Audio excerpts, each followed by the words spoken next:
মেয়েরা সাধারণত বোট কাট প্যান্টটা খুব বেশি পছন্দ করে। আমি সাধারণ কাপড়ে কিভাবে একটা বোট কাট প্যান্ট কাটতে হয় আমি এটা আজকে ভিডিওতে নিয়ে আসছি। অবশ্যই সম্পূর্ণ ভিডিওটা দেখবেন, শিখার চেষ্টা করবেন। প্রথমত আমি উপরে একটা গ্রিন লাইন টানবো। এরপরে আমি যেকোনো একটা সাইডে, যেহেতু আমার সাইডটা কাছে, আমি এই সাইডে একটা গ্রিন লাইন টানবো। আমি এটা বরাবর দাগ দিয়ে মিলে 4.5 ইঞ্চি। আমি এক সাইড করে আমি এটা লম্বা দিব 36 ইঞ্চি। 36 ইঞ্চি।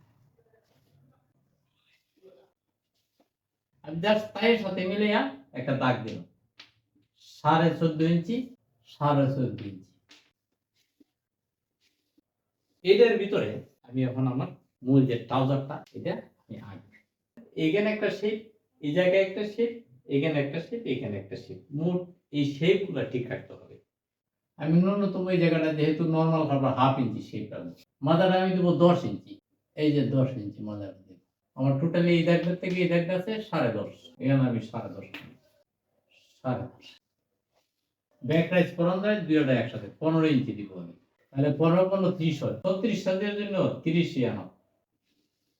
এটা কিন্তু আমার থাই। এখন হলো এদিকে একটা শেপ থাকতে হবে 2 ইঞ্চি।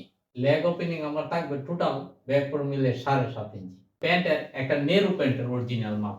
আমি তাহলে এখন বোট কাটের জন্য কতটুকু বাড়াইতে পারি? 2.5 ইঞ্চি বাড়াইতে পারেন, আমি 2.5 ইঞ্চি বাড়াইব। এই সাইডে তো আমি এখান থেকে ঠিক 2.5 ইঞ্চি বাড়াইব।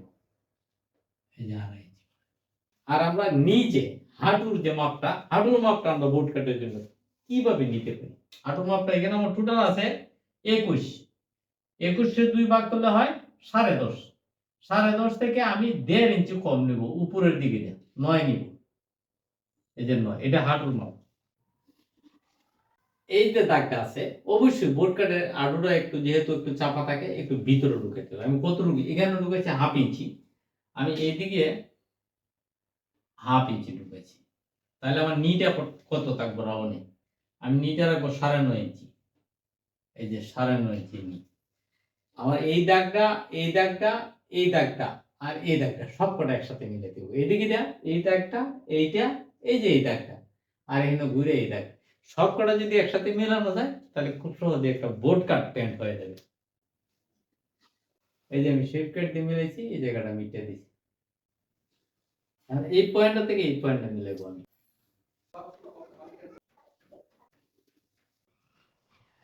আমি জাস্ট কিভাবে বোট কাট প্যান্টটা কাটতে হবে এটার মোটামুটি একটা ধারণা দিছি। যত বেশি এগুলা ট্রাই করবেন ততই বেশি আপনি আয়ত্ত করতে পারবেন। আমরা সবসময় শিকার ক্ষেত্রে যে চেষ্টাটা করব, আমরা কোন সূত্র ধইরা কিংবা কোন ফর্মালিটি অর্জন কইরা যতটুক না শিখব তার চেয়ে বেশি শিখব নিজের বুদ্ধি, চিন্তা এবং মেধা প্রয়োগ করে। যদি এভাবে কাজটা শিখতে পারি যেকোনো কাজ খুব সহজেই শিখা যাবে।